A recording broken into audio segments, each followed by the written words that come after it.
Buenas tardes. Gracias a los que llegaron puntual. Vamos a iniciar para ser respetuosos con las personas que llegaron en hora.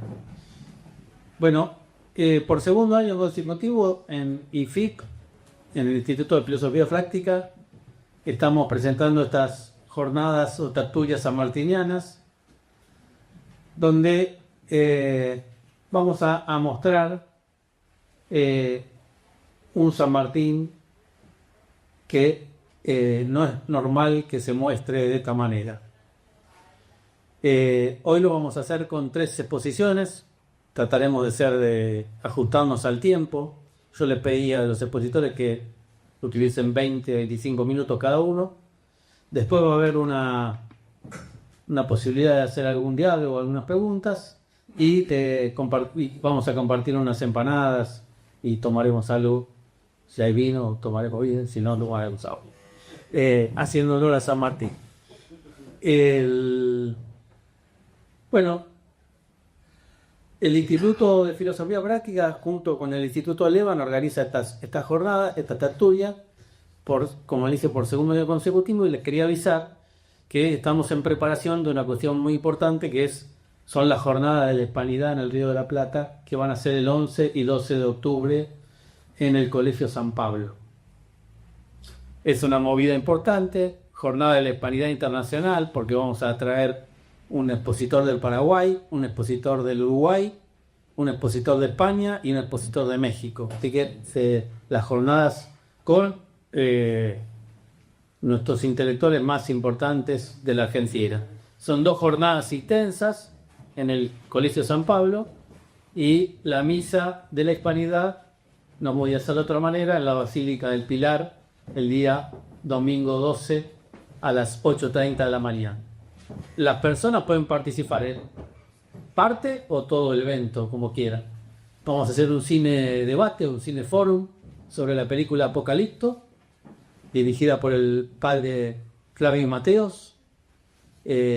Vamos a ver el aspecto cultural, religioso y artístico de la película Apocalipto, que es la película de Mel Gibson previa a la llegada de Colón a América. Así que nos parece que tenemos un tema novedoso e interesante para debatir, no simplemente ver la película, sino compartir esto y ver lo que hizo España en América, realmente, ¿no? Eso es lo que quiere mostrar Mel Gibson. Bueno, son los avisos parroquiales. Y después, bueno, si dejaron el mail, tanto el ICIT como el EVAN le van a ir informando de las actividades que vamos a realizar. Voy a hacer una pequeña introducción para después darle paso a los otros expositores y yo cerrar con un tema final de San Martín. A la idea del bien común todo debe sacrificarse. Esto lo dice el coronel mayor José de San Martín en un bando a la población de Cuyo el 6 de junio de 1815. La hermenéutica, ya que estamos en el Instituto de Filosofía Práctica, se ocupa de comprender el significado de algo, ya sea un texto escrito, una obra de arte, un evento o incluso la experiencia humana. La hermenéutica busca ir más allá de la simple decodificación de símbolos para entender el sentido profundo y la intencionalidad detrás de lo que se interpreta. Cuando hablamos de San Martín, en general, las cuestiones militares, como dije el año pasado, sus aciertos, su capacidad técnica, su capacidad estratégica, normalmente no tienen discusión en ninguno de los autores ni hay mayor debate, cualquiera de los autores que tomemos. Maipú, Chacabuco, San Lorenzo, el cruce de los Andes, son cuestiones bastante unificadas y en la cual no hay mucho debate. Pero donde sí opera el debate profundo, ríspido, desapacible, a veces tormentoso, es en torno a las explicaciones de ese conjunto de sucesos referidos a la vida de nuestro general. En la hermenéutica sanmartiniana, ahí es donde están los temas picantes, podríamos decirlo. La discusión generada, entre otras causas, porque son diferentes y contrarios los puntos de vista con que se examina una cuestión. no serán las mismas. No serán las mismas las consideraciones de un liberal, de un marxista o de un tradicionalista. Pues en nuestra historia argentina nos encontramos con un San Martín liberal, un San Martín marxista, un San Martín socialista, aunque a usted le parezca mentira, de acuerdo al autor que se trate. De esta manera, un hecho X, un hecho determinado, que a uno le parece óptimo, a un segundo lo apreciará como regular y el tercero lo hallará pésimo. Estamos hablando de lo mismo, a veces nos preguntamos. Sí, por cierto, dado que el pretérito es unívoco, los que son equívocas son las interpretaciones del pasado. De ahí que no haya una historia del Libertador, como desearía el lector o desearían las personas que leen a San Martín, o como a veces han pretendido imponer los organismos oficiales. Aquí brindamos, hoy pretendemos, y vamos a seguir haciendo en estas tertulias, brindar una versión tradicionalista. Es decir, en estas ponencias, San Martín será mensurado con una escala de valores en cuya cúspide está el bien común, que fue lo que lo iluminó. Debajo de él, otras virtudes y valores. Por eso leí el texto del coronel mayor San Martín en 1815 al pueblo de Cuyo. Lo cual acontece cuando el bien de todos en el todo obtiene prioridad sobre los bienes privados. Tan importante entenderlo esto hoy. El bien de todos en el todo obtiene prioridad sobre los bienes privados. En cambio, lo habitual a la hora de juzgar los actos de nuestro general ha sido aplicar un sistema métrico opuesto, otorgando primacía a los bienes particulares y máxime transformando a la libertad en un único fin político, cuando no es más que un medio humano de obtener aquellos bienes comunes. Si hay un tema más actual, que en esencia la doctrina conocida como liberalismo consiste en dicha alteración de la disposición ética de las cosas. Tampoco se exaltará la supresión de los bienes privados, como es el caso opuesto, subsumidos en entes colectivos o totalitarios, de los cuales no era San Martín, como lo aconseja el socialismo. El argentino común, por reiteración escolar o mediática, todos nosotros, sabe, hoy puedo decir o sabía, porque hace unas décadas hasta nos han cambiado esa vieja filosofía y manera de pensar patriótica, el sistema educativo ha sido destruido. Algo de la versión mitrista de la historia era lo que estaba instalado. Algo de la versión mitrista de la historia era lo que estaba instalado. En el colegio, en los manuales, en el colegio militar, en la educación militar. Y según esta visión mitrista, quiero, advertir. Según ella, nuestro general había sido un destacado militar que tuvo la fortuna de contarse entre los que más contribuyeron a destruir el poderío realista en la América meridional. Este es el relato mitrista. Sigo con el cuento. Protagonista ilustre de la emancipación, o sea, de la liberación de las cadenas, antes culturales que institucionales, que los habían sujetado durante 3 siglos a la ideología de un Estado despótico y oscurantista. Repito, no es mi visión, es la visión de Hitler. Y es la visión que nos instalaron a todos, que nos enseñaron. San Martín quedaba aquí insertado en el meollo del moderno combate revolucionario, liberal y democrático contra el antiguo régimen absolutista, monárquico, clerical de España. Ese es el cassette. Por tal razón, aparte de su adhesión personal a las ideas filosóficas y políticas difundidas por la Ilustración francesa, buscó apoyo, además, hay que justificar esto, buscó apoyo en las logias masónicas británicas para seguir armando la figura que se ha construido de San Martín, que guiaron su actuación posterior. Así obró, en consecuencia, hasta que en el Perú, por apartarse de los lineamientos ideológicos básicos y optar por el absolutismo, no podían esconder que era monárquico, se encontró desorientado y sin salida, y debió producir su renunciamiento e irse al ostracismo. Por consiguiente, lo suyo, dirá otro personero de la construcción falsa de la historia, que es Sarmiento, fue una expiación, o sea, fue un castigo merecido. No dice esta palabra, esto es mío, castigo merecido. Pero Sarmiento dice fue una expiación, o sea, se lo merecía, tenía que irse porque no acató las órdenes de la luz. Al apartarse del liberalismo democrático, fue de plena justicia que cayera y tuviera que irse del país también. También así, por lo menos, lo veía otro amigo, Alberti. En definitiva, el arquitecto principal de esta versión fue don Bartolomé Mitre, quien recibió, por obra de no sé quién, todos los papeles del Libertador, seleccionó los papeles y él mismo lo dice, lean la historia de Mitre, que lee lo que consideré que lo era importante. Cuando la voluntad de San Martín era que los papeles los debía tener Tomaví.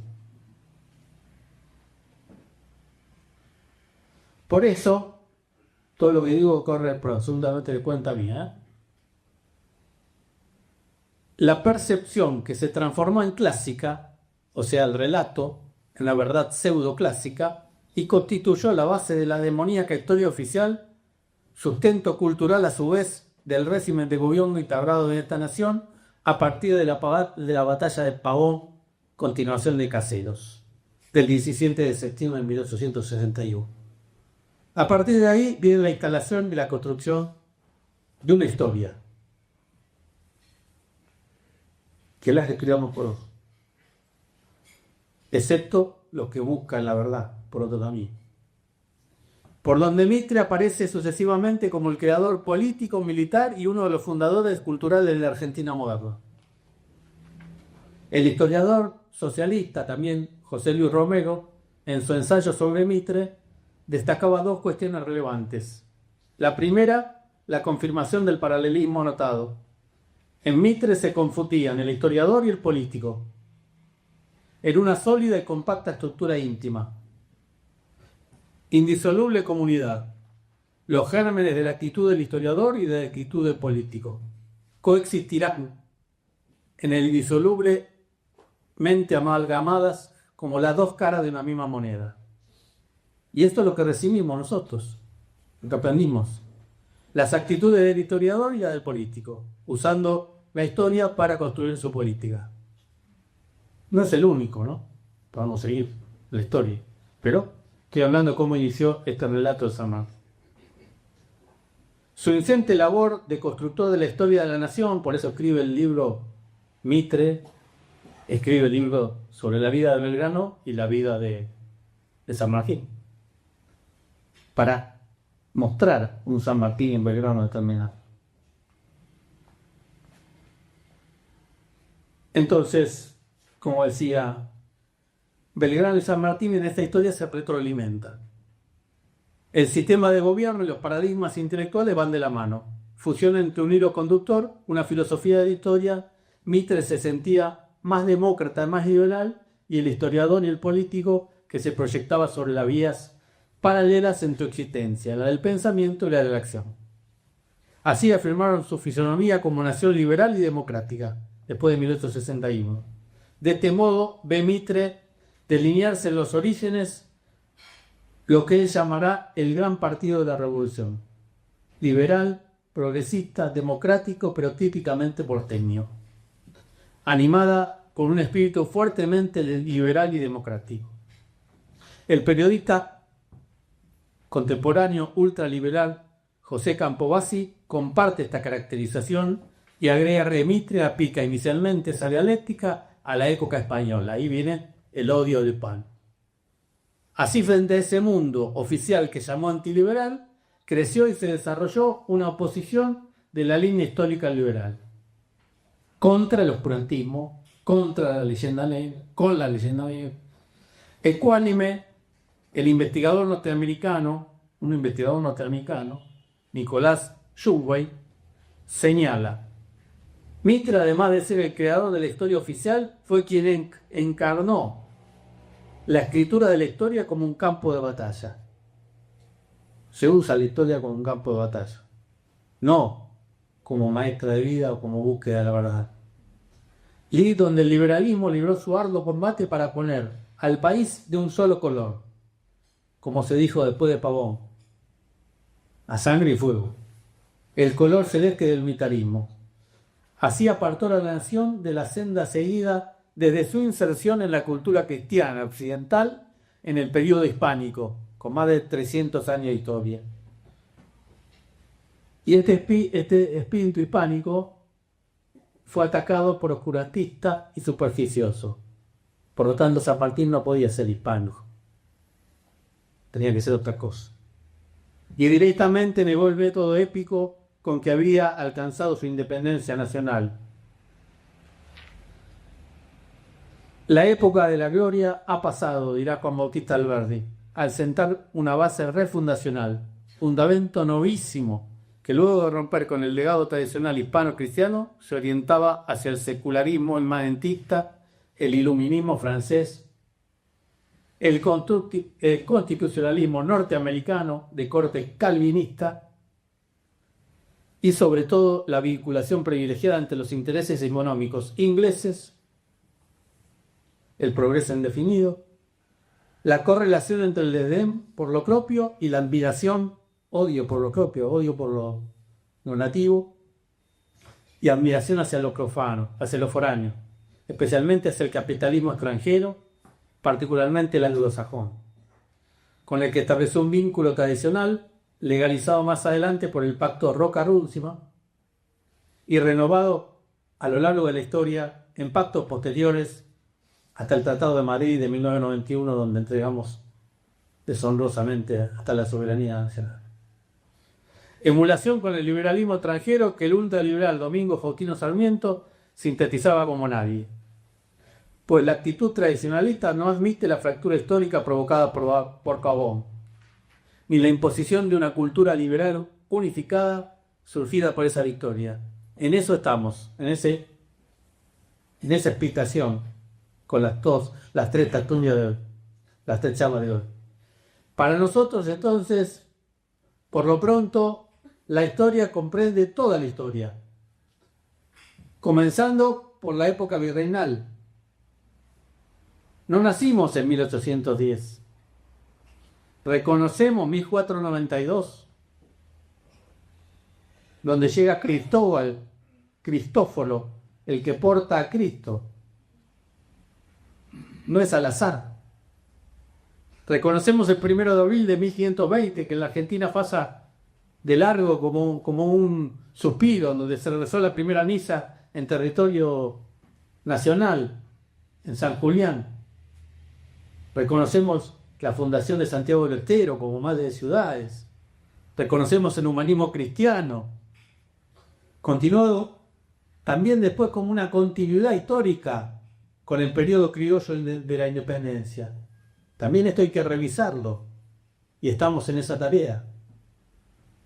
Independencia dolorosa y dura, como toda separación de madre e hijo o de los hijos de la casa de sus padres a veces, requiere ser revisada. No es un estudio simple y sencillo como también nos contaron en el colegio. Resulta que entre aquellos saberes codificados de modo dogmático por el liberalismo, reluce la historia, para el que escarba, busca y encuentra, como son los temas que hoy le vamos a presentar. Como apuntábamos antes, no deja de ser sugestivo al respecto que el mismo general vencedor en el 61, ganador por un designio aún rodeado de misterio, porque también no se sabe si esa victoria, quién la arregló, en 1888 publicaba su biografía de San Martín, completando así desde el plano intelectual el dominio sobre la Argentina, del nuevo orden político y económico que nos guió durante la modernidad. Con posterioridad se ha descubierto siempre sobre tales andariveles. Siempre hemos corrido por esos andariveles. Por eso el revisionismo, la historia liberal, la historia clásica, pseudo-clásica, con pretensiones de convertirse en la historia oficial, cuyo pivote fundamental continúa siendo la obra de Mitre, ese factor fundamental. Repito, como militar, todos los aspectos históricos de la obra de Mitre no son, sobre San Martín y sobre Belgrano, cuando habla del tema militar, no son observables. O sea, cuando uno construye algo, no puede ser todo mentira, sino poco creíble. Entonces, en eso se portó bien. Se dice este clasicismo que en la presente tertulia no se secundará. Así que hoy vamos a ver 3 cuestiones diputadas. Disculpen esta larga introducción, creo que uno entienda por qué estamos haciendo esto, qué estamos haciendo esta tertulia. La primera, vamos a ver a San Martín y la Revolución Francesa. 2 conmovisiones en pugna, de la mano del coronel de infantería retirado Santiago Rospide, que es un historiador, oficial de Estado Mayor, autor de varios libros. Está por presentar ahora un libro importante sobre cuando el poder viene de Dios, sobre los distintos gobernantes católicos que él menciona acá: Isabel la Católica, Carlos V, Felipe II, Juan Manuel de Rosas, Gabriel García Moreno y Francisco Franco. Creo que no tendrá desperdicio. Así que la primera tertulia va a ser con el coronel Rospide. La segunda, San Martín contra el Imperio Británico, de nuestro amigo, profesor, licenciado Sebastián Miranda, que tiene una vasta trayectoria en este tema. Y si queda tiempo y tienen ganas, a lo último yo les voy a contar, y después de Maipú, ¿qué? Llamé mi posición. Así que bueno, sin más, voy a dejarle el paso al coronel Rospide. Gracias. Muchas gracias, coronel mayor. Gracias a todos que se acercaron a estas tertulias sanmartinianas. Hemos escuchado decir en círculos e instituciones académicas de cuño sanmartiniano que San Martín fue un general liberal, que San Martín admiraba la Constitución Liberal de Cádiz de 1812. Concretamente, que San Martín profesaba las ideas de la Revolución Francesa, entre otras tantas difamaciones. Y todo esto es mentira. Es una burda mentira, por no decir una funestísima calumnia al gran capitán. Y ya es hora de decirlo.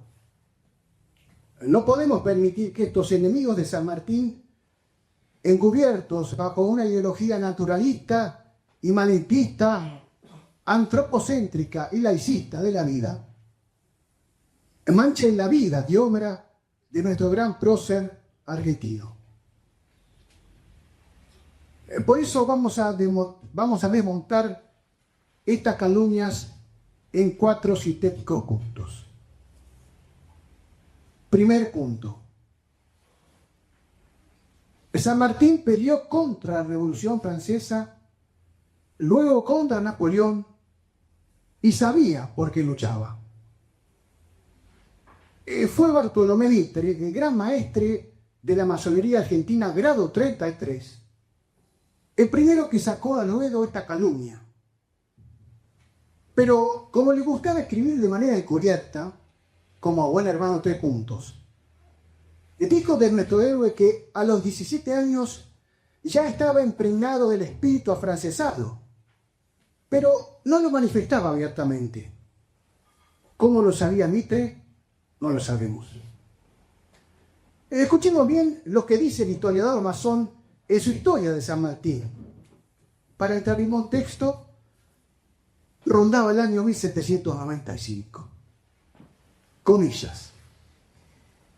Por ese tiempo, San Martín había llegado a los 17 años, edad en que la conciencia empieza a formarse y el hombre a ser responsable de sus acciones y pensamientos. Le faltaban documentos para estimar su estado moral en ese momento crítico en que las nuevas ideas de la Revolución Francesa cundían en España, iluminando las almas con súbitos resplandores. De estas influencias participó Belgrano, que se hallaba por el mismo tiempo en la península. Y debemos creer que San Martín no fue insensible a ellas, pero prudente y reservado desde muy temprano, pasaron todavía algunos años antes de revelarnos su secreto. Fin de la cita. Y todo esto es calumnia e insidia contra la figura de San Martín.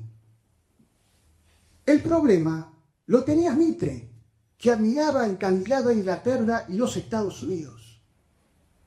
Pero San Martín, formado en la más ortodoxa escuela religiosa y doctrina política católica, enfrentó con las armas en la mano a este espíritu demoníaco francés, que insolente se levantó para destruir el trono y el altar, y como lo he dejado en claro yo en mi última obra aquí, La Revolución Francesa, que quedan unos ejemplares, si alguno quiere adquirirlo, lo pueden comprar.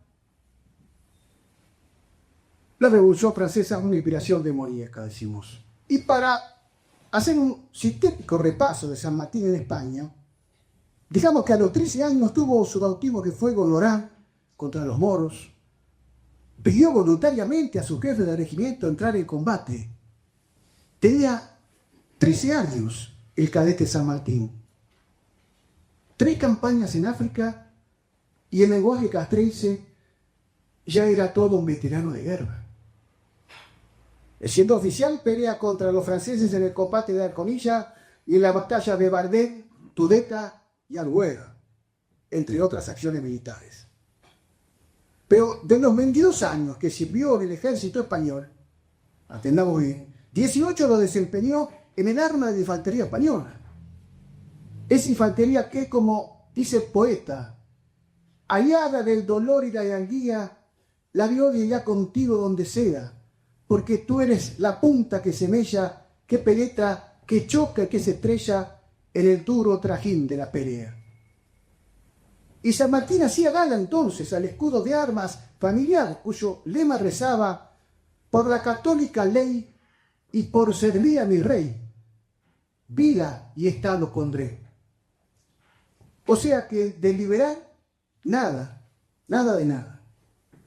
Y cuando San Martín resuelve regresar a la América, su patria, lo hace solo movido para restaurar la tradición católica española, que en connivencia con los reyes borbones estaba siendo mancillada y ultrajada en España por mitigar a Napoleón, como así le llamaba el gran capitán.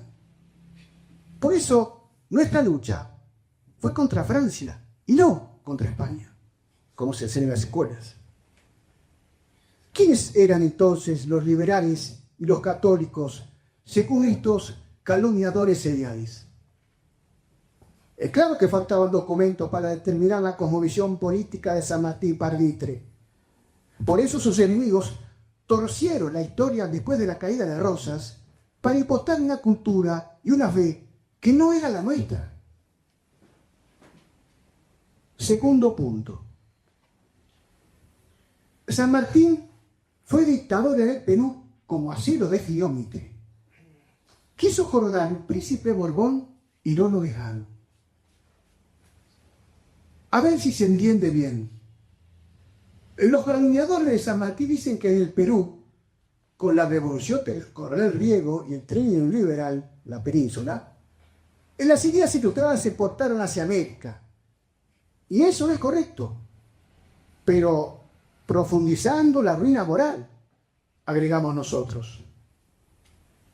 Es decir, también los odiadores que San Martín era un general liberal, que quería implantar un régimen liberal en el Perú. Pero como estaban divididas las aguas entre realistas absolutistas y liberales, sacó a relucir San Martín la propuesta de hacer coronar un príncipe Borbón de la Casa Española para que reinase en un Perú independiente bajo una monarquía temperada. Aquí nuestros enemigos dicen medias verdades. Es verdad que San Martín, para sellar un acuerdo de amistad con los generales peninsulares, hace esa propuesta de coronación de un hermano del rey Fernando VII. Pero no lo hace para ganar tiempo, como dicen los calumniadores. Lo hace porque San Martín, como buen dictador, según Mitre, y buen monárquico, decimos nosotros, no pide cualquier príncipe para el Perú, sino que va a pedir al más católico de los príncipes herederos, Carlos María Isidro de Borbón y Parma, Don Carlos, el más católico tradicional de la dinastía, hermano del rey, el que después debía el nombre al carlismo español. Pero esto no se dice, sino que se oculta, se calla y se tapa. Son unos verdaderos canallas, vengan del lado que vengan. Pero hay más. Dicen los calumniadores que San Martín amaba la tepa, es decir, la Constitución de Cádiz de 1812, porque esta acabó con los señoríos, con la esclavitud, con la censura eclesiástica y sobre todo con la Inquisición española, esa gloria que hizo grande al Imperio español.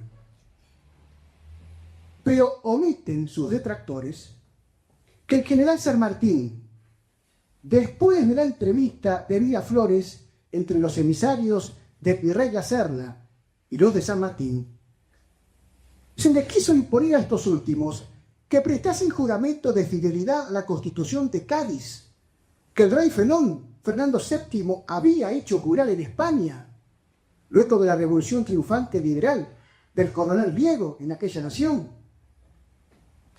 San Martín, indignado, dijo después, comillas, los americanos deben ser libres, pero dentro de límites prudentes.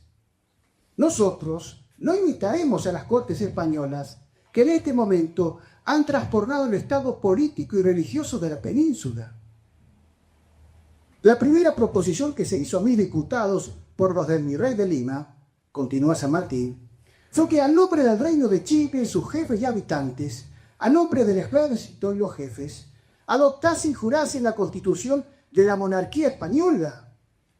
Si aquella proposición no nos trajese a la memoria la política que observaron las Cortes de Cádiz, aún en la época de sus mayores conflictos, y cuando el liberalismo de sus ideas tocaba en la raya de un lenguaje que acaba de usar el rey en su proclama de los habitantes de ultramar, concluye amenazándonos con la indignación nacional si rehusamos someternos a la Constitución. Fin de la cita, es San Martín el que habla. Queda claro entonces que San Martín era antiliberal, que por eso pidió coronar un príncipe, el más católico para el Perú, y no lo aceptaron sus amigos generales liberales, como le imputan sus supugnadores. ¿Quién miente entonces? ¿Sus calumniadores o el general San Martín? Tercer punto. San Martín es enemigo de la libertad, la igualdad y la fraternidad, que con sus locas teorías Francia exportó al mundo.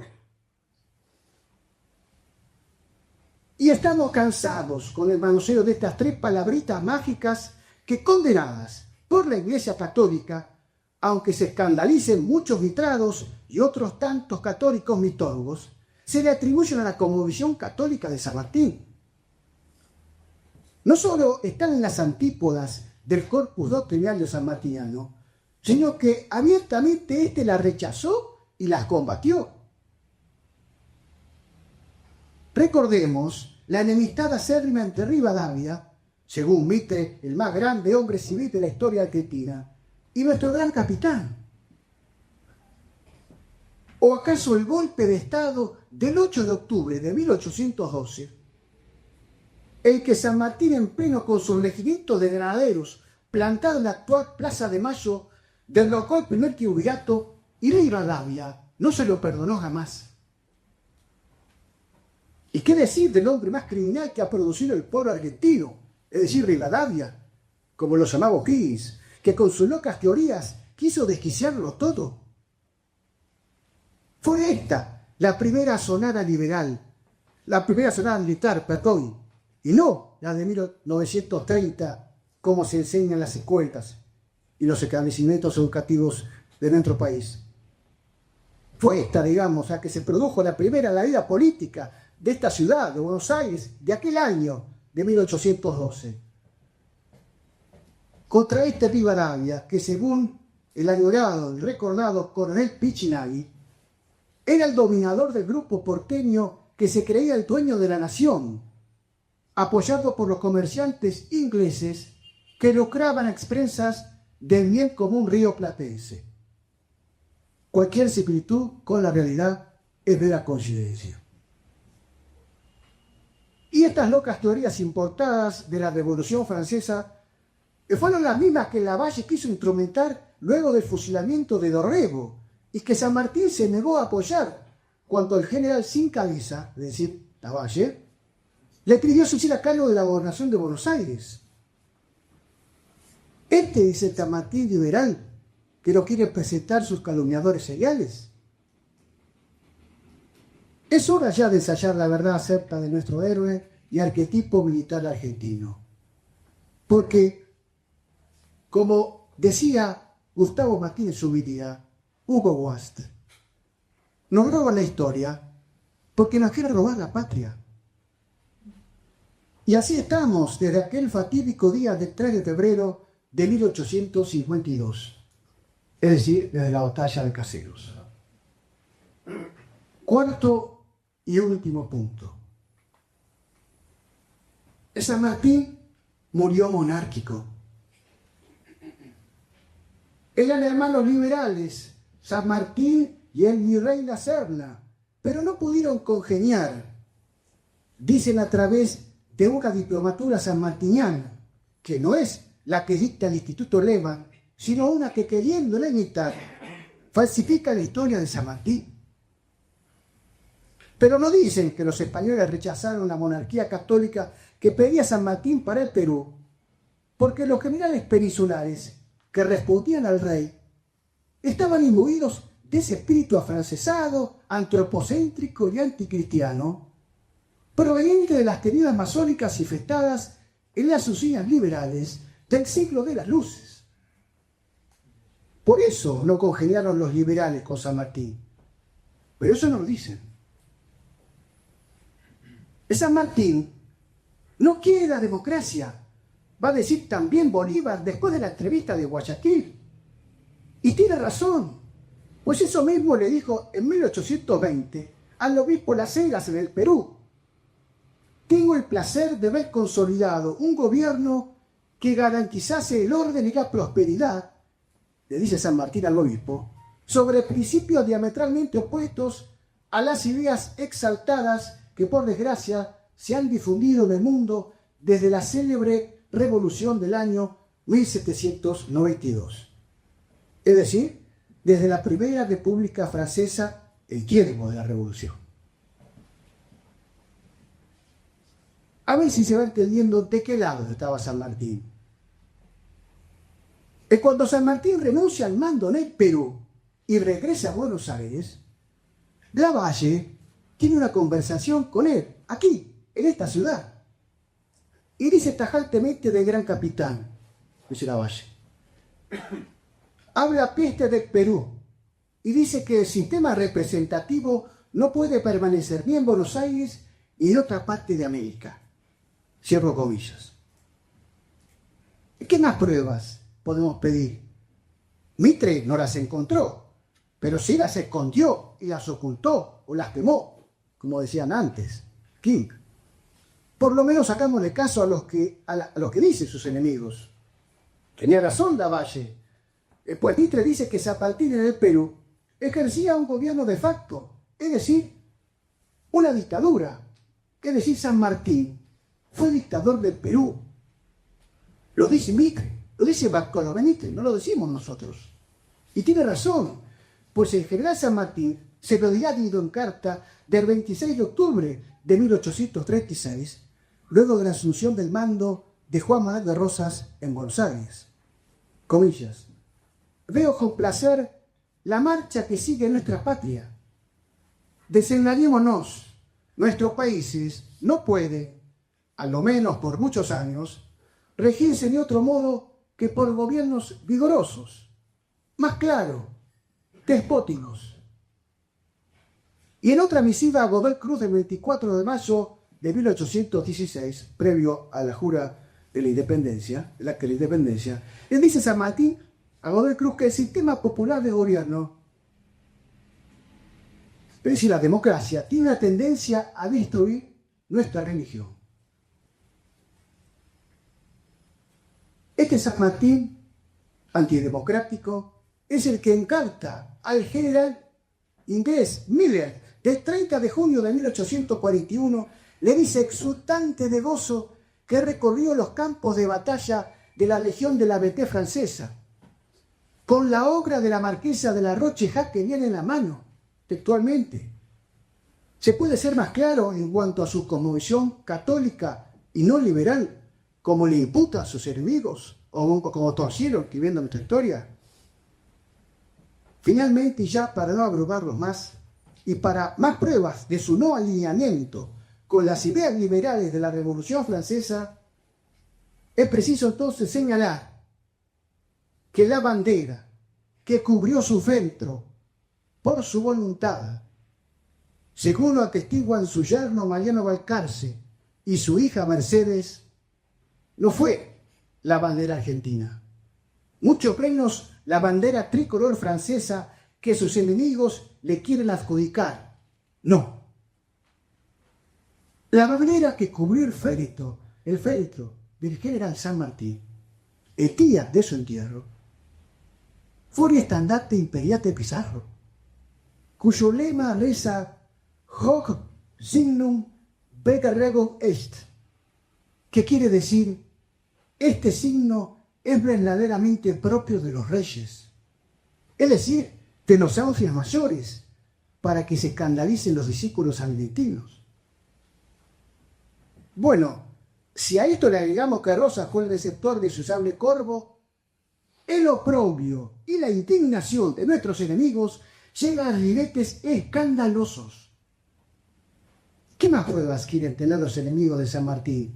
Que es lo mismo decir los enemigos de la Argentina católica, hispánica y tradicional, como se decía antes también aquí. Y una más, y aquí ya terminamos, la última. La de aquel que odió más la cosmovisión del gran capitán, es decir, Bartolomé Mitre. Pues es el enmandilado masón quien nos va a confirmar este antirepublicanismo, antidemocratismo y antiliberalismo sanmartiniano. Después de la propuesta de San Martín de monarquizar el Perú, dice Mitre en su historia de San Martín, condenando al gran capitán al ostracismo de los dioses, dice lo siguiente: cuando San Martín desconoció esta ley de la historia, es decir, la democracia en América, cayó como libertador. Cierro comillas.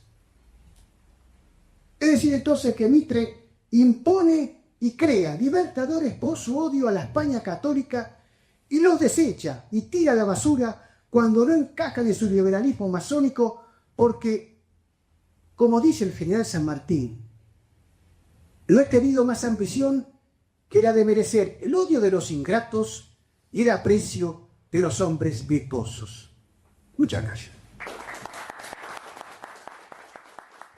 Bueno, buenas noches a todos, les agradezco la presencia, todo después de trabajar nos cuesta venir, no sé si las empanadas hayan incentivado o el conocimiento o una mezcla, está bien, hay que motivarse con las dos cosas. Bueno, en el último tiempo el coronel mayor fue muy claro en cuanto a la cantidad de calumnias o de San Martín a la medida de cada partido, de cada ideología política. El coronel Rospide nos ilustró con respecto al liberalismo, que van tratando de hacer un San Martín a medida.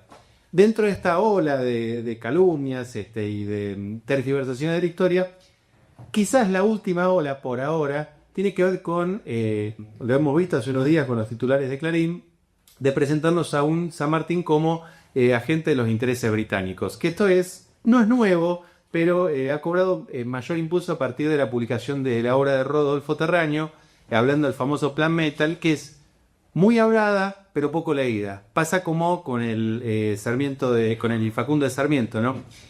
Uno que es historiador, que es un apasionado de la historia, cada vez que entra en un debate con esta cuestión, le plantea, bueno, pero ¿qué dice Facundo? Y no, pero dice tal cosa, no, pero espera, no lo leíste. Con respecto al Plan Metal, que de alguna manera es el eje central de las difamaciones contra San Martín con esta cuestión, también la gente te dice, ¿y el Metal, che, lo leíste? No. ¿Leíste la obra de Terraño? No. ¿Y entonces por qué citas el Plan Metal? Por esa tendencia de la gente hoy en día, más todavía marcado, a leer los títulos, pero después no profundizar, ¿no? Después por ahí, en un estado avanzado, te pueden llegar a decir que lo citan porque lo leyeron en Wikipedia, con lo cual ya es un nivel científico más elevado, ¿no? Que es a lo que la mayoría de la gente lleva. Pero lo importante no es hacer una crítica a esto, porque si San Martín hubiera estado vinculado a los intereses británicos, nos guste o no nos guste, tendríamos que decir, che, la verdad que sí, hay argumentos. Nosotros el rechazo que tenemos por los británicos naturalmente tiene que ver mucho con la cuestión Malvinas, que no había pasado en la etapa de San Martín. Si hubiera argumentos tendríamos que decir, nos gusten o no los ingleses, en mi caso particular los detesto con todo mi ser, ¿sí? Pero tendríamos que decir, sí, actuó como agente de los intereses o vinculado, lo tenemos que admitir porque la historia se hace con documentos, las historias son otra cosa. Entonces la historia como ciencia es un conjunto de saberes metódicamente obtenidos y sistemáticamente organizado. Los que venimos ya hace muchos años trabajando con el método, tenemos argumentos para decirlo. Entonces, vamos a tratar de hacer la exposición bien práctica. ¿Para qué? Para que cuando se nos plantee esto, nosotros digamos con argumentos sencillos pero fundamentados, porque eso tenemos que no tuvo nada que ver con los intereses británicos, sino que al contrario, fue un enemigo de los intereses británicos. Si Dios quiere, en unos días va a salir a la luz una publicación de 250 páginas que se llama San Martín contra el Imperio Británico, el mito del agente inglés, Gran Bretaña contra la libertad de Hispanoamérica. Porque Gran Bretaña no solamente no fomentó la independencia de Hispanoamérica, sino que sistemáticamente la boicoteó. Esto lo hemos podido documentar en este trabajo. Vamos por partes. ¿Cuál es el primer momento de actuación pública de San Martín? Su estancia en Europa. De acá se fue muy jovencito, a los 6 años, se acordaría muy poco de su tierra y a los 11 años ingresa en el ejército español. El primer enfrentamiento contra los británicos lo va a tener en su bautismo de fuego. ¿Por qué digo esto? Porque se peleó con los moros. Pero esto nos ha ilustrado muy bien en distintas exposiciones el coronel mayor. Los británicos a veces actúan directamente y a veces indirectamente. El caso de Ucrania, que tanto nos ha ilustrado el coronel mayor, es uno de los ejemplos. ¿De dónde proviene gran parte del armamento? Comenzando por toda la artillería que utilizan los moros contra la Plaza de Orán, es provisto por los ingleses. Gran Bretaña fue y será enemiga histórica de España e enemiga histórica de la Argentina. No son rivales, no son oponentes, son enemigos declarados que usurpan gran parte de nuestro territorio. Cuando decimos no hay hipótesis de conflicto, no hay hipótesis, hay un conflicto concreto, ¿sí?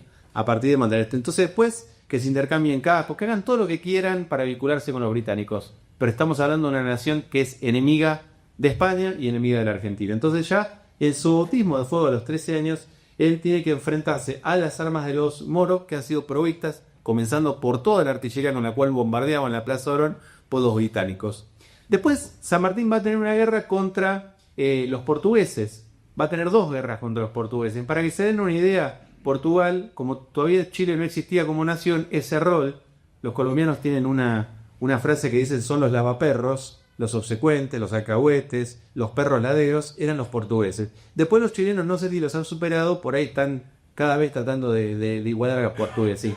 Es decir, enfrentar a Portugal era enfrentar a Gran Bretaña porque era el perro ladero de los intereses británicos, como lo fue también durante la Guerra de Malvinas.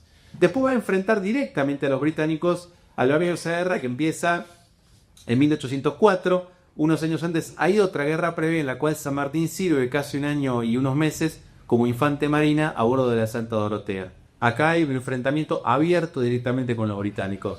Esa guerra se va a prolongar y recién se va a terminar cuando se produce el alzamiento de Madrid, el 1 de mayo de 1808, y las tornas cambian en España. Es decir, enfrentó las armas provistas por los británicos en su bautismo de fuego, enfrentó en 2 oportunidades a los portugueses, aliados de los británicos, y enfrentó en la península a los británicos directamente en guerra. Eso con respecto a la primera etapa.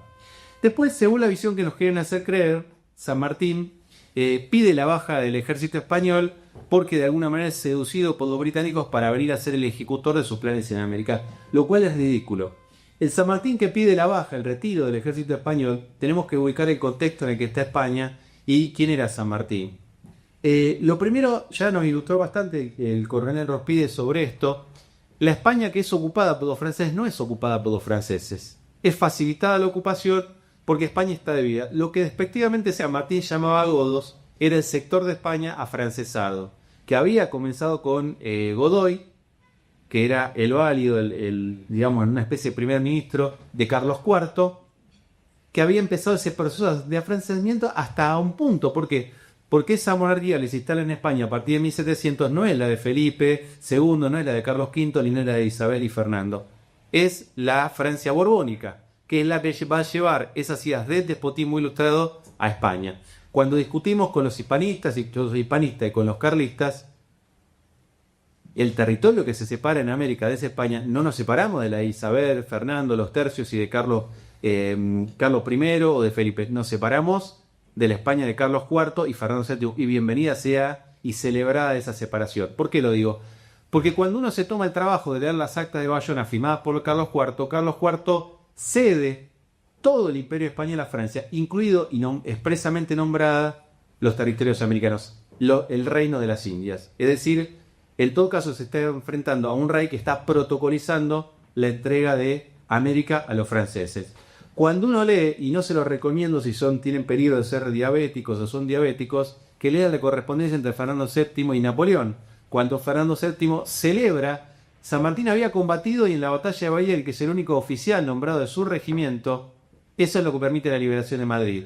Fernando VII lo felicita a Napoleón Bonaparte por volver a ocupar Madrid. Fernando VII le pide a Napoleón Bonaparte una hija en mano. Fernando VII se deshace de halagos con Napoleón para que lo invite a su casamiento. De esa monarquía, del rey Felón, de esa monarquía afrancesada, es la cual San Martín plantea no se puede seguir dependiendo, a tal punto que un hermano suyo formaba parte del guardia corps de la propia corte, se horroriza con lo que ve y se va de esa posición. Ni hablemos de lo que era Carlos IV, el nivel de obsecuencia con Fernando VII. Entonces, hay una España que es la que está entregada a los franceses, encabezada por sus propios reyes. Y hay otra España que es la que queda en la isla de León, que está sostenida por los cañones de la escuadra británica. Entonces, España está partida. Un pequeño gobierno en una isla que es el que forma el Consejo de Regencia pretende decirle a los reinos americanos qué es lo que tienen que hacer. Cuando empezamos nuestro proceso de autonomía en mayo de 1810, ¿qué es lo que dice Saavedra durante los debates en lo que es la semana de mayo? Dice, la condición jurídica de América es la de ser vasalla del Reino de Castilla. El gobierno de la isla de León no tiene autoridad sobre América. Tenemos el derecho a formar un gobierno autónomo.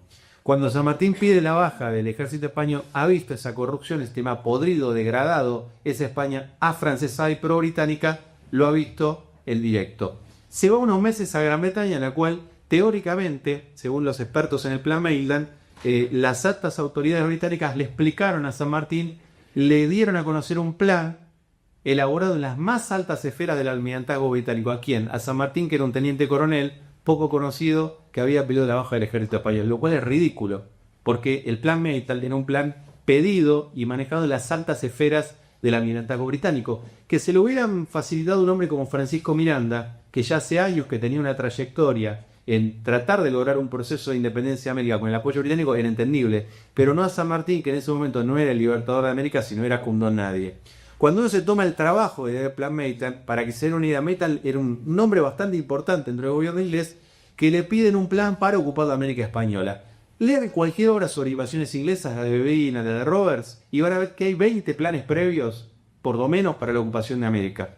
Previos al Maytan. Te revisé, encontré este plan, che, no era muy original el Maytan, porque había como 20 y pico de planes. Lo que pasa es que Terráneo, evidentemente, es muy bueno como vendedor de historias, aunque en ningún momento en su obra tampoco dice que San Martín haya sido un agente inglés, pero así nos lo transmitieron. Para que se den una idea de la precisión del Plan Maytan, el Plan Maytan dice, confunde Ciudad de México con Quito. El Plan Maytan dice que la cordillera de los Andes se puede cruzar en 2 días. Nunca Maytan visitó América, agarró unos mapas y entonces San Martín se le ocurrió ir a Chile cruzando por la cordillera y de ahí saltó por el Océano Pacífico a Perú. Y sí, si vos mirás un mapa de geografía para un chico de 2º grado, lo vas a ver que las rutas son esas. Entonces es mentira que San Martín viene con su plan libertador de Europa, y mucho menos trazado por los ingleses. Está muy poco tiempo en Gran Bretaña, por engrado, por las condiciones, es imposible que haya conocido el Plan Maytan, ningún documento tampoco lo amerita, es poco lo que se sabe sobre esa etapa, y cuando viene a América sí viene con la idea de independencia, pero con la idea de independencia ¿de qué? De esa monarquía degradada de Carlos IV y de Fernando VII. Entonces, cuando uno estudia la estancia de esos pocos meses, es imposible que haya conocido el Plan Maytan, que por otro lado se manejaba, como les digo, altas esferas del gobierno británico, pero que tampoco era algo nuevo. Hay una gran cantidad, y agrego un quiero vale 4. Estamos esperando a que este personaje lamentable, que es Patricio Gross, me acepte el debate. Ya es el tercer desafío que le lanzo, podríamos hacer público el cuarto, hablar de esto. Hay 4 proyectos borbónicos, 4 proyectos de borbónicos de dar la independencia o la autonomía a América dividida en 4 reinos. ¿Por qué? Porque por la propia inoperancia de los Borbones, sobre todo por las medidas centralistas impuestas a partir de gobiernos, sobre todo el de Carlos III, se daba cuenta que América era ingobernable. O sea, la propia monarquía española era que ya había generado proyectos de dividir a América en 4 grandes reinos, manteniendo una buena relación con la metrópoli, porque se dan cuenta que era ingobernable. ¿Y por qué era América ingobernable? Justamente por la aplicación de las medidas centralistas de origen borbónico, especialmente por Carlos III, o sea, por los propios errores de la monarquía. Es la propia monarquía la que está tratando de intentar la autonomía o la independencia de América. Esto es importante porque está documentado. Uno de los proyectos, por ejemplo, es de Godoy, otro de Carlos IV. ¿Se entiende? Esto es importante también tenerlo en cuenta. Cuando llega a Río de la Plata, ya hay una cuestión que es muy importante y que se logra entender a partir de la lectura de la documentación. San Martín dice claramente en la correspondencia con Belgrano, cuando él lo mandan al frente de los refuerzos, porque Belgrano ha sido derrotado en Vicapugayoma, San Martín pasa ese cargo del ejército auxiliar del Perú con los refuerzos. En el camino lo nombran no solamente a cargo de refuerzo, sino el reemplazo de Belgrano. San Martín lo que dice sistemáticamente en la correspondencia con Belgrano es que no tiene la más absoluta idea de lo que pasa en el norte argentino, que quiere saber las características del pueblo, de la propia tropa, del enemigo, de la geografía. Con lo cual, difícilmente un militar de experiencia como él puede haber creado un plan libertador en Europa cuando está diciendo sistemáticamente en los documentos que no tiene la menor idea de lo que está pasando en ese teatro de operaciones. Se había ido a los 6 años ¿de dónde? De Corrientes. O sea, no tenían la menor idea. El primero que lo ponen tanto son Díaz Vélez y Güemes. Como Güemes era pariente de los Escalada y Güemes había sido sancionado disciplinariamente por Belgrano, se conocieron la estatura de los Escalada. Y ahí es cuando San Martín empieza a conocer qué es lo que pasa en el norte. Por eso cuando se hace cargo del ejército auxiliar del Perú, del ejército del norte, ¿qué le pide a las autoridades? Que lo dejen a Belgrano. Belgrano dice, nada me arredará a servir, aunque sea en calidad de soldado. Y se quiere quedar a aprender de San Martín. Y San Martín se quiere quedar a aprender de Belgrano. Cuando se da esta situación, la segunda campaña de Alto Perú había fracasado, iban por el equivalente a lo que sería hoy en día la Ruta 9, que era el camino real, que llegaba hasta Lima. Y San Martín dice, al conocer las características del enemigo, de la propia tropa, del pueblo y sobre todo de la geografía, por acá no podemos llegar a Lima. Hay una tercera campaña del Alto Perú que se desarrolla cuando ya San Martín está en la gobernación intendencia de Cuyo, que vuelve a confirmar que por ahí no se puede llegar a Lima porque fracasa. Es destruida la fuerza militar, el ejército auxiliar del Perú, en la batalla de Sipe-Sipe. En ese interín, San Martín, que tenía serios problemas respiratorios, se enferma, está en los partes del médico, no es que inventa una enfermedad, está al borde de la muerte, se recupera en Córdoba y ¿qué pide? Ser nombrado gobernador intendente de Cuyo. Cuando en ese momento todavía Chile estaba en poder de los patriotas. O sea, no iba a liberar Chile. A los pocos días de estar al frente como gobernador intendente de Cuyo, se produce la derrota de Rancagua y ahí San Martín tiene que decir, bueno, ahora voy a tener que cruzar la cordillera, liberar Chile y después hacerle santo al Perú. No pasar a un territorio que está en manos patriotas. Mientras tanto es interesante ver qué hacían los británicos. Cuando Fernando VII recupera el trono, no hay nadie que pueda discutir que los británicos eran el dueño de los mares. Las escuadras españolas pasaban por el Atlántico llevando refuerzos, tropas, armas, cañones, municiones, sin que los buques británicos hicieran absolutamente nada por impedirlo. Sistemáticamente los británicos desestiman cualquier proyecto de independencia. Uno puede decir, bueno, está bien, ¿por qué? Porque el peligro en Europa, hasta que cae definitivamente el coartado de Napoleón, es Napoleón. Había que mantener la alianza con España. Bien, sería una opción, vamos a tomarla provisoriamente. Cuando San Martín está al frente del ejército auxiliar del Perú, conoce el plan de Paylardel, que es un ingeniero francés que ha estado en las campañas del Alto Perú y que cuando uno compara el Paylardel con lo que es el plan sanmartiniano es mucho más parecido. Si vos lo comparás con el Maitland, no tiene nada que ver. Es un rejunte de inexactitudes del plan Maitland. Y San Martín reconoce expresamente la inspiración en el plan de Paylardel. Cuando ya está en Cuyo, lo que en ningún documento aparece como plan continental, no existe el nombre de plan continental, él va a empezar a plasmar su proyecto a partir de la experiencia no de Europa, a partir de la experiencia como comandante del ejército auxiliar del Perú, y eso se va a plasmar en un documento que es la memoria de Tomás Guido. Ese es el verdadero plan continental. Cuando San Martín va a Cuyo, ¿por qué lo mandan a Cuyo? Posadas y su sobrino Olivar son los grandes opositores a él dentro del logia Lautaro. Y Posadas dice sí, que vaya a Cuyo ¿para qué? Para alejarlo de Buenos Aires y para sacárselo de encima. O sea, y lo manda, uno se imagina, bueno, se fue con un ejército. No, fue con una pequeña escolta. Ni siquiera el regimiento de granaderos va completo. Hay una parte que está en la zona del norte y otra parte que está en la banda oriental. Llega y se encuentra con apenas una milicia formada en Cuyo y a los pocos días las tropas chilenas vencidas están cruzando la cordillera perseguidas por los realistas. Se encuentra en la más absoluta orfandad. A pesar de eso, él logra, a partir de la gran capacidad de organización, de empezar a formar lo que a partir recién del 1 de agosto de 1816 se va a convertir en el ejército de los Andes. Cuando ven el éxito que está teniendo en Cuyo, ¿quién es el que intenta removerlo mandándolo a Pedrí como reemplazo? Alvear. Alvear es el que cuando ve que fracasa su gobierno envía a Misión García para convertirnos en ¿qué? En un protectorado británico. O sea, el enfrentamiento de San Martín ¿con quién es? Con uno de los personajes más anglófilos, solo superado después por Rivadavia, como es Alvear. ¿Dónde está el agente inglés? Cuando es el que se enfrenta a los agentes ingleses. A un personaje que más allá de méritos que habrá tenido, cometió uno de los actos más aberrantes e inmundos de la historia, que es querer convertirnos en algo tan denigrante como es un protectorado de este verdadero cáncer de la humanidad que es Inglaterra. Bien, ya San Martín está en Cuyo. ¿Dónde está el apoyo británico en armas, en municiones, en hombres? No aparece. En ninguno de los registros de la formación del ejército de los Andes se menciona el apoyo británico. Es más, San Martín dice, nada debemos esperar de Inglaterra. Esto sí aparece en su correspondencia. Hace la campaña a Chile.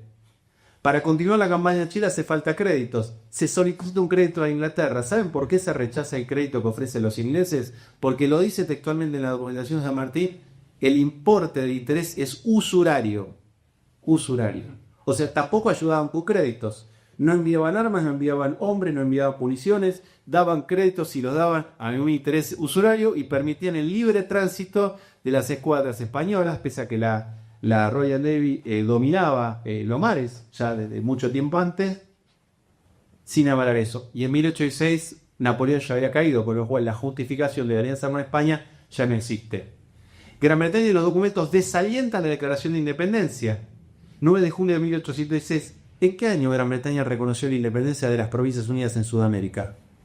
En 1825. ¿Dónde está el apoyo inglés? Si lo que tendrían que haber hecho es inmediatamente reconocer la declaración de independencia. Recién en 1825, ¿después de qué?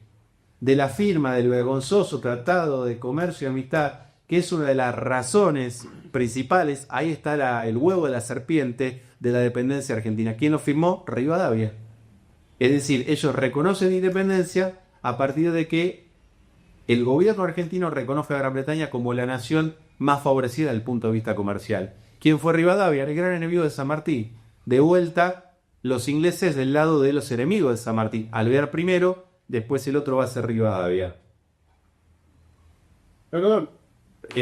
Después hacemos las preguntas. No, un agregado nada más. Los ingleses malditos festejaron los 200 años del tratado de 1825. Exactamente. ¿Festejaron? Bien. Es que eso es lo que tenemos que ver como un todo también. Uno se imagina la campaña anfibia que se va a hacer en el Perú, ¿con qué tendría que haber contado? Con el apoyo de los buques británicos. Si había una nación que podía favorecer la entrega de buques, era Gran Bretaña. No había buques. ¿Saben dónde se consigue el grueso de la escuadra? Por más que le pese a los chilenos. Cuando el padre de la escuadra chilena, que es un argentino, Blasco Alcalada, intercepta una expedición que viene de España, que pasó frente a la escuadra británica sin ningún tipo de inconveniente, y va capturando los buques. O sea, la mayor parte de los buques que hacen la campaña al Perú son buques capturados a los realistas. ¿Hay apoyo británico para esto? No. ¿Hay recursos británicos para esto? No. La campaña al Perú se va a hacer pese a la oposición de los británicos, con recursos conseguidos por nosotros mismos a partir de San Martín. Y en Perú, 5 minutos, en Perú es peor esto todavía. ¿Por qué digo que es peor? Porque cuando él lanza la campaña al Perú, cuando él logra la ocupación de Lima, esto también está documentado, exige que o se reconozca el gobierno revolucionario, o le da la posibilidad a los realistas a irse a España, dejando sus caudales. ¿Saben cómo se fugan los caudales realistas de Lima? A bordo de 2 buques británicos, en lo cual los capitanes les cobran comisiones de alrededor del 30% para llevarse la plata de Lima. Sigo como me están apoyo, me entusiasmo y no de con el tiempo. ¿Por qué San Martín tiene que ir a negociar con Bolívar? Uno de los grandes problemas es la falta de recursos. Así como en 1816 Pueyrredón le había facilitado los recursos, el gobierno de Martín Rodríguez y Bernardino Rivadavia en Buenos Aires es el que se los niega. Es más, le ofrece un crédito a España, Rivadavia. Le hace una campaña sistemática para dar de baja a oficiales del ejército, y le agrego un dato y no menor más. Cuando San Martín ocupa Lima y llega a la expedición realista de la Sierra, está en peligro que caigan los caudales de Lima en manos de los realistas. ¿En dónde se embarcan por seguridad? En la escuadra que está al mando de Cochrane. ¿Qué hace Cochrane? Se queda con los caudales y se lleva la herramienta fundamental de San Martín en Perú, que es gran parte de la escuadra. ¿Cochrane qué era? Inglés.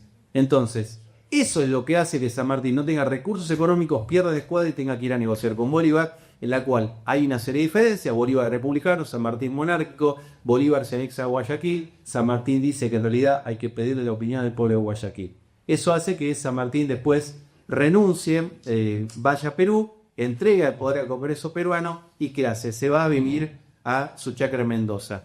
Nuevamente nos preguntamos quién lo hostilizó y quién lo obliga a marchar al exilio.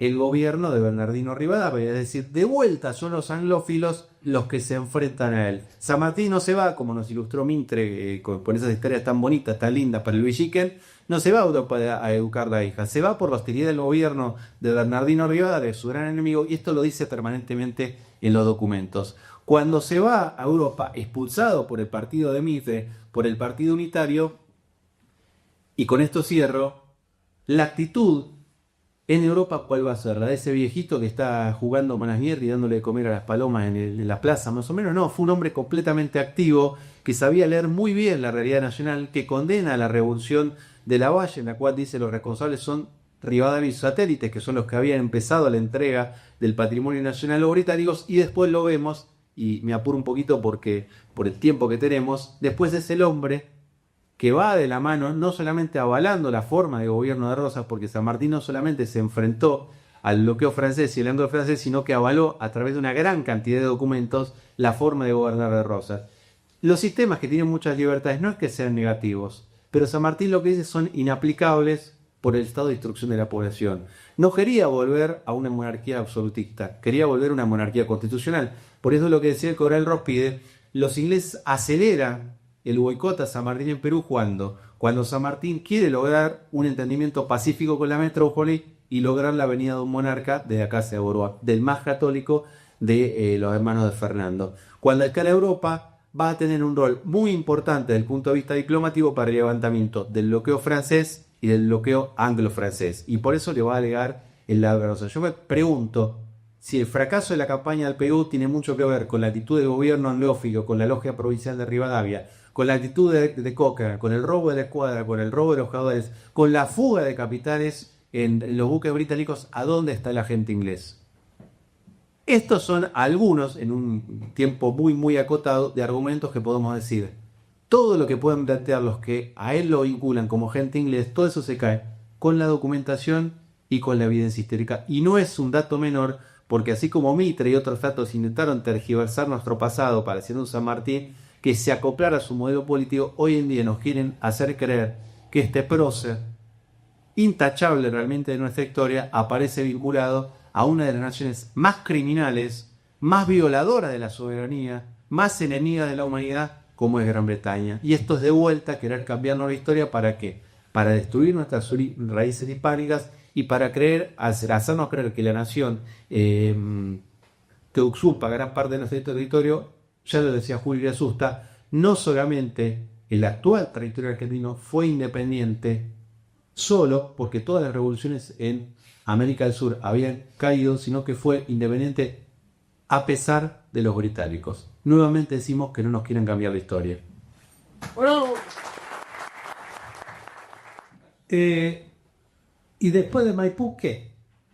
Algo me robó Sebastián Milán.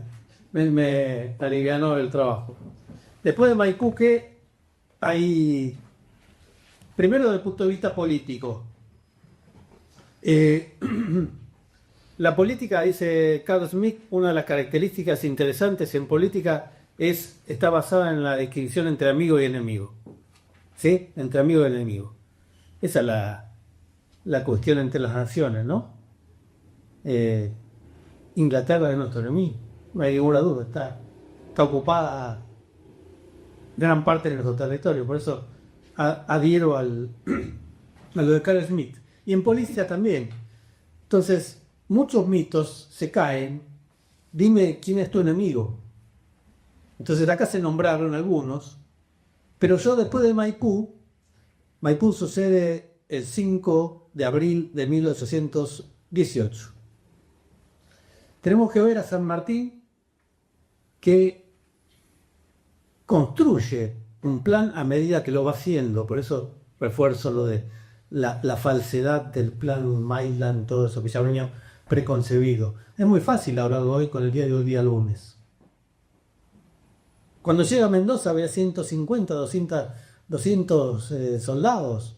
Esa era la guarnición de Mendoza, porque Mendoza no era un peligro, como decíamos recién. Lo dice el año pasado. El flanco patriota estaba cubierto porque Chile estaba fuera del área de los godos.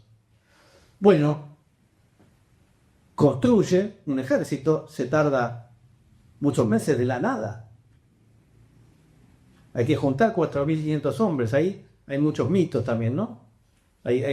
Si van al Cerro de la Gloria van a encontrar, me hizo acordar una compañía de ingleses, con apellidos ingleses. Señor, no leemos la historia. En 1806, 1807. ¿Qué pasó acá? Que acá está un experto en la materia. Los prisioneros y los refugiados de la invasión que llegó con casi 10.000 hombres, no llegaron 5 chicos, no llegaron 5 procesos con la pollerita. Muchos se quisieron quedar en Alpetina. Pero si tomamos la historia en pedacitos y estudiamos párrafos y después decimos, sí, había algunos apellidos ingleses, claro, porque el gobierno de Buenos Aires de aquel entonces había hecho distintos lugares de reunión de prisioneros. Los sacó de Buenos Aires. Y los gringos, entre el vino y las mujeres, y bueno, se querenciaron en el lugar. ¿Qué estoy diciendo? Una cosa loca. Es lo más natural del mundo. Bueno, y después cuando San Martín va a la leva, hay apellidos ingleses, sí, ¿cuál es el milagro? Sí, hay apellidos, no hay ninguna duda. Entonces, contemos bien la historia. Amigo, enemigo. Es muy importante, en este capítulo se habló de los enemigos. Claramente, posterior, anterior, Rivadavia. Pero hay dos personajes que algo se nombró acá. Hay dos personajes que no quiero dejar de nombrar, que son Carreras, todos los hermanos Carreras, y Alvear, que están en Junta. ¿Sí? A Carreras se lo llaman genio del mal. Carrera era antiguo miembro del ejército anglo-español en Cádiz. Los tres llegan juntos prácticamente, cargo de Alvear, José Miguel Carrera y José de San Martín. Las oposiciones políticas y personales los van a ir distanciando. Los van a ir llevando a cada uno por su camino. Y acá Carrera va a ocupar un rol trascendente en oposición a O'Higgins. Los hermanos Carrera van a ser, quiero ser breve, no voy a preparar, a decir todo lo que tenían preparado, pero para que lo tengan y después lo profundicen. Carrera es un espíritu absolutamente opuesto al espíritu sanmartiniano. Son personalidades opuestas. Un bravo soldado, si vos vas a ser mayor de USA desde el ejército español, bravo soldado, esto hay que reconocerlo. Sus hermanos, por orden de Luzuriaga, que era gobernador, intendente de Cuyo, ante revueltas, son fusilados. Los hermanos Carrera, sé que Carrera se lo atribuye a San Martín, cuando San Martín estaba en otra ubicación política. Carrera, Alvear, van a complotar contra San Martín y contra O'Higgins en todo el proceso de la independencia. Van a ser expulsados. Lo vamos a encontrar a Alvear y a Carrera en el litoral, junto a Ramírez, opuestos a Artigas.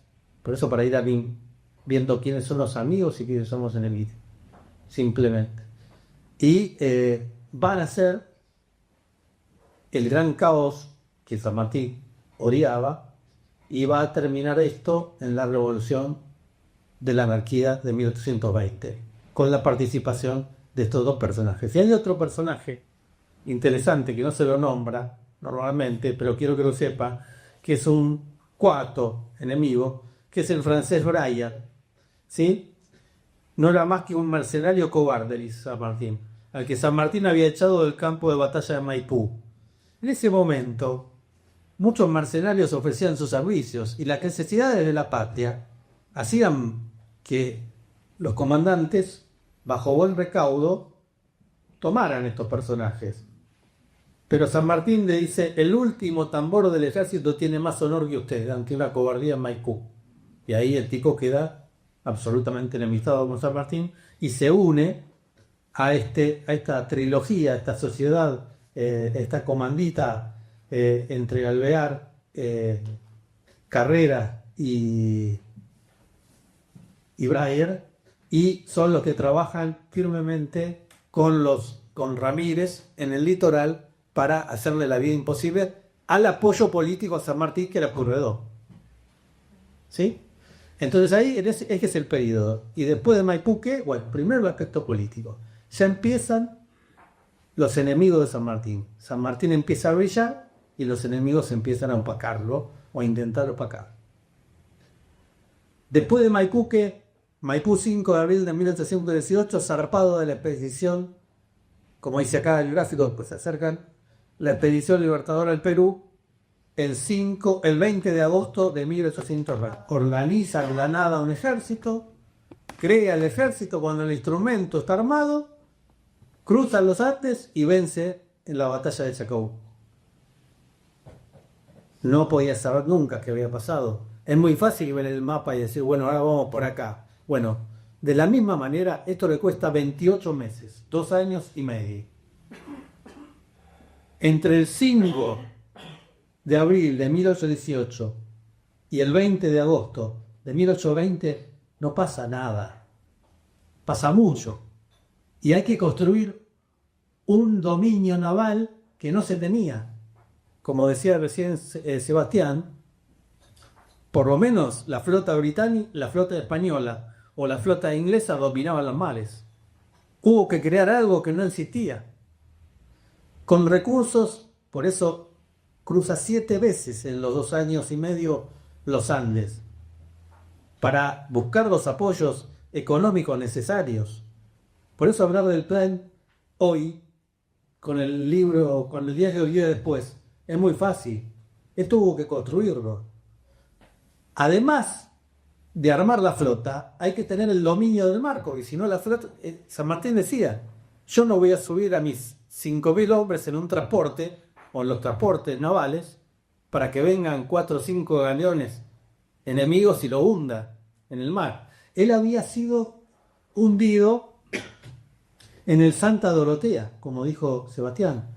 O sea que San Martín tenía experiencia como oficial de infantería, como infante de marina, había sufrido, digamos, el naufragio y entendía lo que era el combate naval. Por eso, cuando nombran, no les alcanzó con Blanco Encalada como comandante de la flota. Necesitaban asegurar esta empresa y contratan a un marino, como nosotros contratamos a un irlandés brillante, patriota, aguerrido, que era Guillermo Bravo.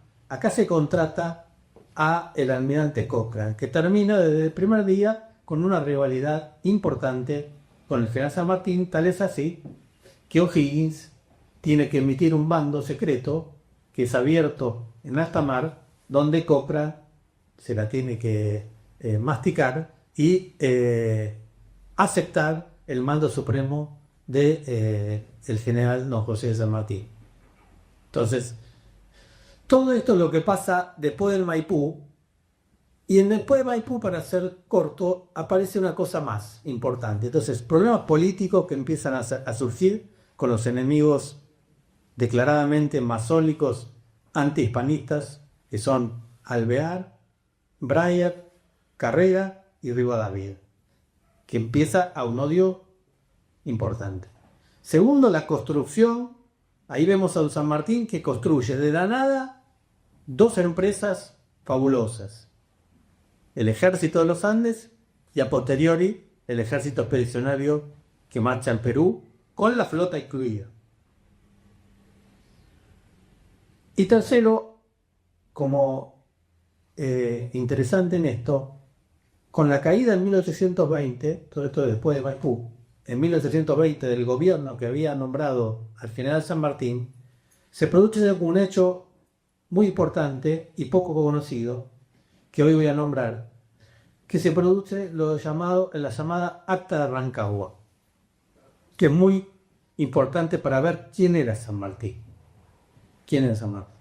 Y voy a dejar para el año que viene el Acta de Punchauca, ¿sí?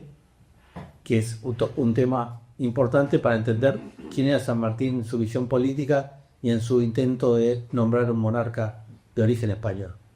Pero el Acta de Rancagua, para cerrar y terminar estas cuestiones disputadas, cuando el gobierno cae y se produce la anarquía y ya la autoridad que le había sido conferida no existía, es más, la nueva autoridad le pide que repase los Andes para someterse en la lucha interna contra los caudillos. Otro determinante de San Martín, para que lo tengamos presente siempre: jamás desenvainaré mi espada contra otro gentil. Lo repite varias veces. Se produce, digamos, lo siente el hombre del bien, el magna anima, el alma grande. Si fuese un pusilánime, seguía al mando del ejército y me importa muy poco quién me haya nombrado, pero él sentía que necesitaba una ratificación. ¿Y quiénes le dan esa ratificación? No llama a una junta popular, llama a sus oficiales, llama al cuerpo de oficiales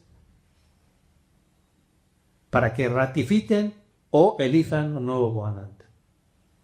Y por unanimidad, todos sus oficiales, ¿sí?, le piden a San Martín que continúe en el mando, y él ahí acepta continuar la campaña libertadora hacia el Perú. Son todas figuras que van configurando al hombre, ¿sí? Figuras más allá de lo escrito. Hay que revolver un poco en esto. Entonces repito, el concepto de amigo y enemigo en la política. San Martín con políticos. Veamos, para ser simples, quiénes eran sus enemigos, y de esa manera podremos determinarnos. Bueno, en 1824, como decía bien Sebastián, después de Maipú y después de la campaña del Perú, se va perseguido, lo dice en sus cartas, porque lo querían asesinar. Se va en 1824, y yo digo siempre, San Martín tiene 3 muertes. La primera muerte fue en 1824, cuando lo expulsamos a la gente. No se quería ir, ya tenía comprada su tebaida en Mendoza, todavía está ahí. Quería simplemente terminar sus días ahí, cultivando, haciendo la vida simple. En 1824 lo expulsamos. Se va, pero se va por la vida, porque lo iban a matar a él, que es Colín. En 1829, él está volviendo a la Argentina porque lo llama Dorrego. Esto tampoco se cuenta. Obviamente no era un avión de 12 horas como ahora.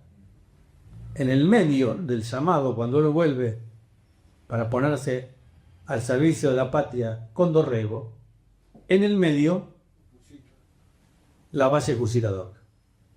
Por eso les pido, leamos la historia completa, capítulo de completo, no pedacito. Y ahí viene la segunda muerte de San Martín. San Martín en el 29 llega a la rada de Montevideo, está en Montevideo varios días, y acá se montó el episodio que Lavalle le ofrece el mando de los ejércitos y él vuelve sabía que si tenía que poner a órdenes de Lavalle, tenía que ponerse en contra de otra facción, y con mucha tristeza, la segunda muerte de San Martín, en 1829, se va de nuestra patria ya para no poder volver. Y la tercera muerte se produce el 17 de agosto de 1850, cuando fallece realmente el general Don José de San Martín. Bueno, esto es lo que le queríamos contar en el día de hoy. Espero que hayamos sido útiles.